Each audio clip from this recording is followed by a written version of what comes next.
La mañana informativa.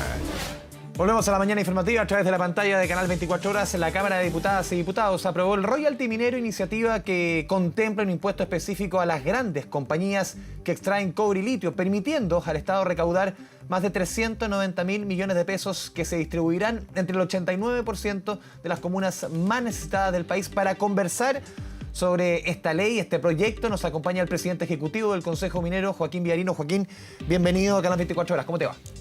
Hola, buenos días, ¿cómo estás tú? Muchas gracias por esta invitación. A ver, Joaquín, lo primero, la reflexión de ustedes desde el Consejo Minero sobre este proyecto, que sobre todo ha sido muy aplaudido del mundo político por la forma en que se lleva el acuerdo y también en algunos sectores por los números que se alcanzan. ¿Cómo lo ven ustedes desde el gremio?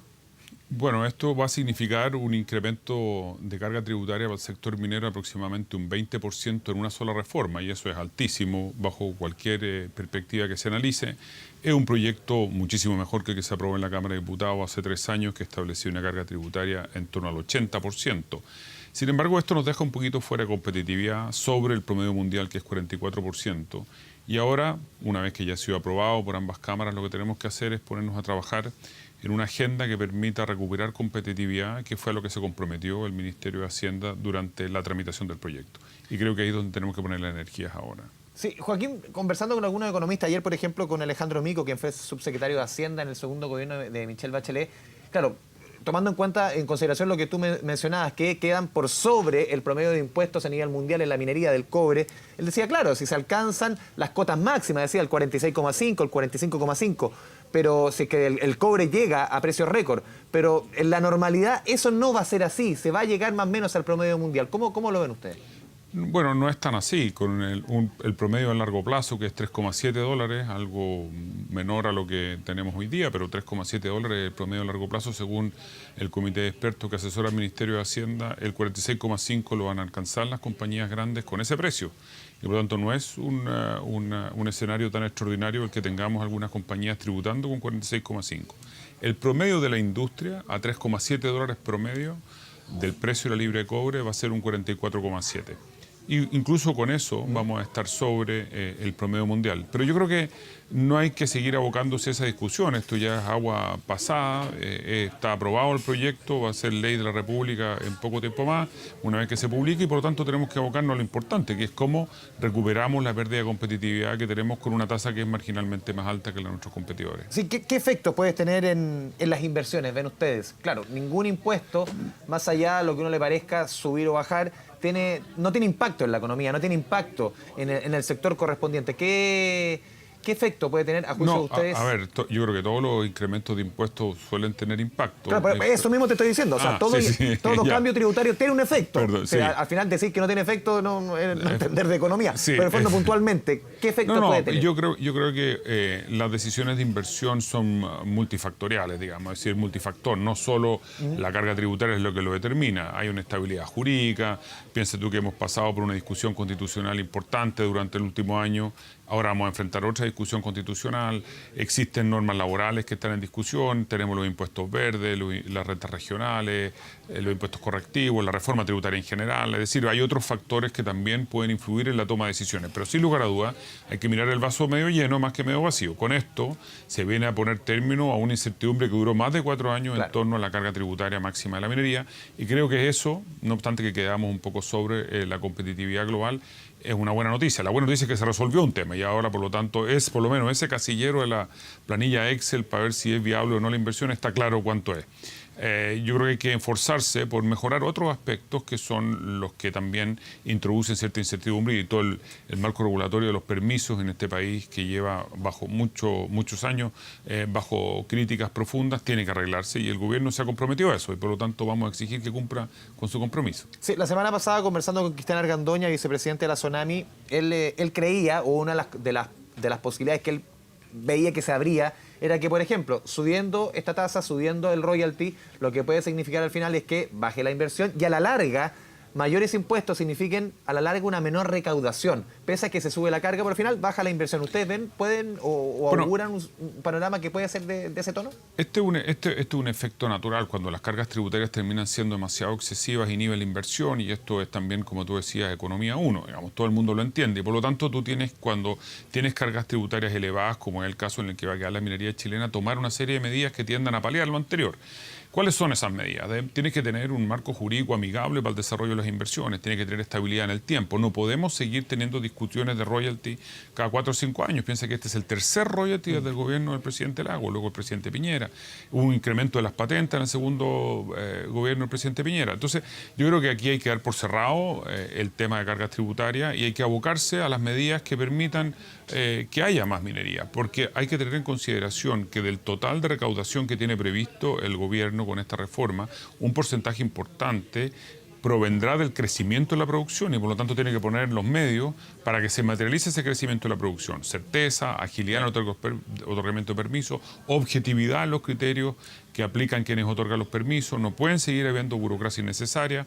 Bueno, ahí es donde tenemos que trabajar. Y el tema de la producción ha sido uno de los dolores de cabeza de la industria en los últimos años, el aumento de la producción. Sí, pues evidentemente, esto cuesta, tenemos yacimientos con peores leyes, hay que invertir muchísimo dinero para mantener la producción y lo que hemos visto es una caída en la producción y por lo tanto hay que poner los esfuerzos. Se sabe cuáles son esos motivos, yo creo que parte de los motivos de la caída de producción y postergación de inversiones ha estado una incertidumbre constitucional y tributaria por la cual ha pasado el país. Bueno, es momento de revertir lo anterior, hemos solucionado el tema tributario, no de la mejor manera, pero ya está solucionado. La minería va a ser un tremendo esfuerzo.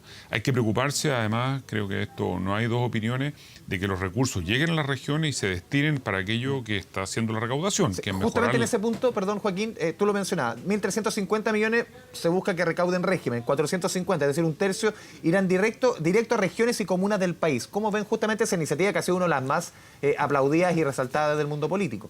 Bueno, nosotros durante toda esta discusión en que hicimos un esfuerzo tremendo por llevarla hacia espacios técnicos, promovimos que parte de las rentas que provienen de la industria minera vayan a parar sobre todo a las comunas mineras. Esto va a beneficiar a todas las comunas del país y en especial a las comunas mineras. Pues bien, es el momento de que veamos una mejora en la calidad de vida de los ciudadanos que viven en las comunas mineras y para eso hay que ser bastante proactivo en la fiscalización del destino de los recursos y del uso de lo mismo. No puede volver a ocurrir lo que ocurrió con el primer royalty. Recuerden que el primer royalty se estableció en este país para innovación y desarrollo. No hubo innovación relevante, no obstante que los recursos captados provenientes del royalty fueron muy relevantes. Esa vergüenza no la podemos volver a pasar y por lo tanto hay que ser vocales, hay que ser proactivos en la fiscalización del destino de los recursos y en que la ciudadanía y las comunidades exijan a las autoridades locales que estos recursos no se destinen sino a mejorar la calidad de vida de ellos, que es para lo cual la minería está haciendo un tremendo esfuerzo.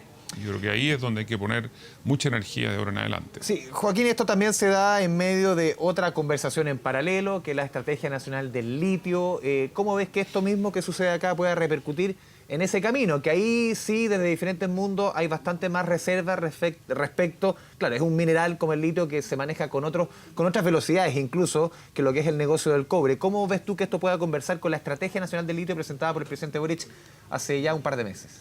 Bueno, lo primero es que no obstante el título del proyecto de ley que dice que un royalty al cobre y al litio, la verdad es que no tiene aplicación al litio, solo se aplica al cobre, eso que es un litio, que es un título rezagado.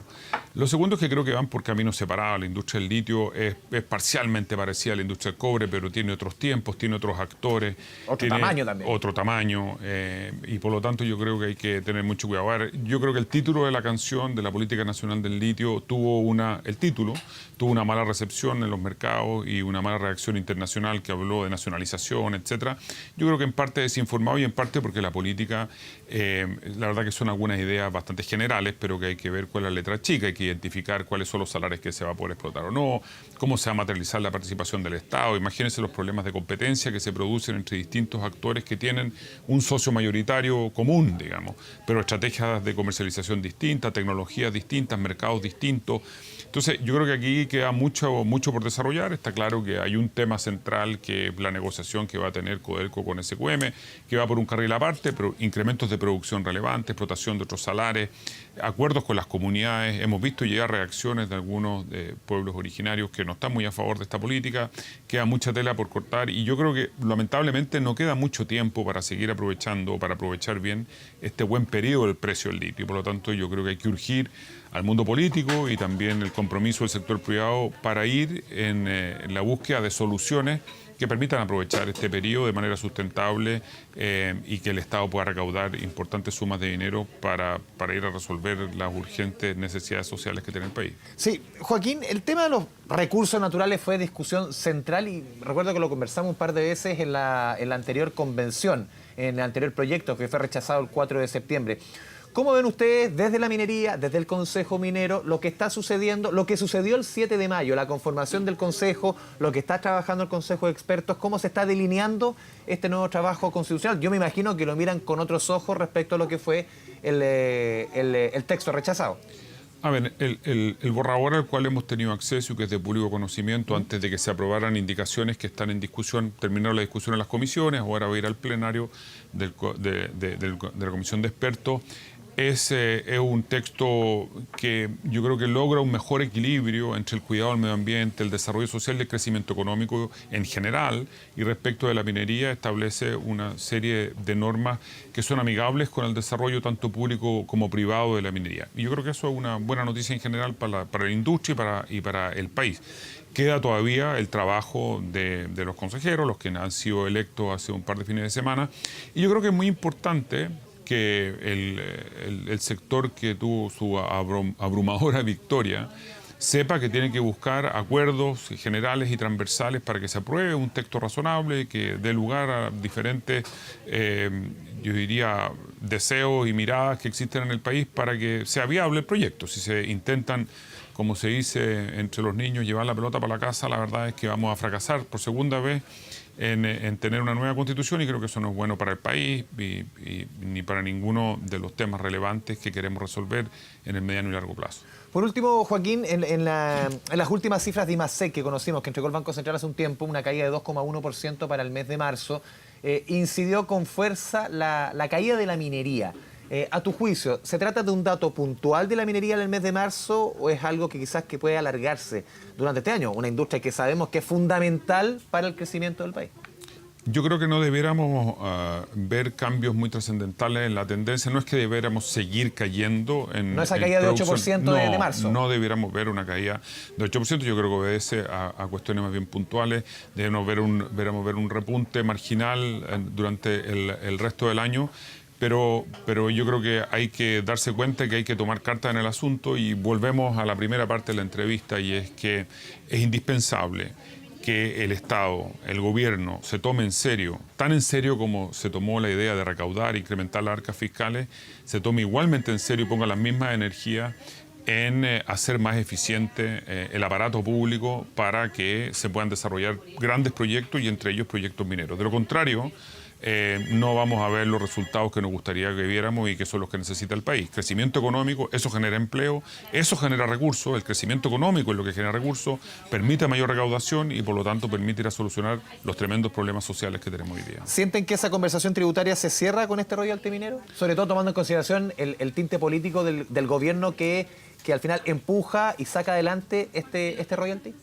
Bueno, yo creo que la minería va a ser el único sector del país que en los 2 primeros años de gobierno de verdad va a poner el hombro.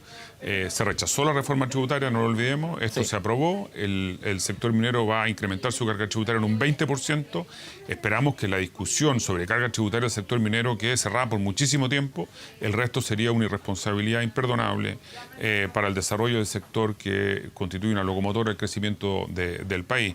Creo, como lo declaré hace pocos días, que es tiempo de que el mundo político se centre en una agenda más creativa y que supere simplemente el establecer cargas tributarias a la minería, que es lo que se ha hecho en los últimos gobiernos. Joaquín Villarino, presidente ejecutivo del Consejo Minero, te agradecemos este espacio con Canal 24 Horas. Muchas gracias. Muchas gracias. Que tengas muy buen día.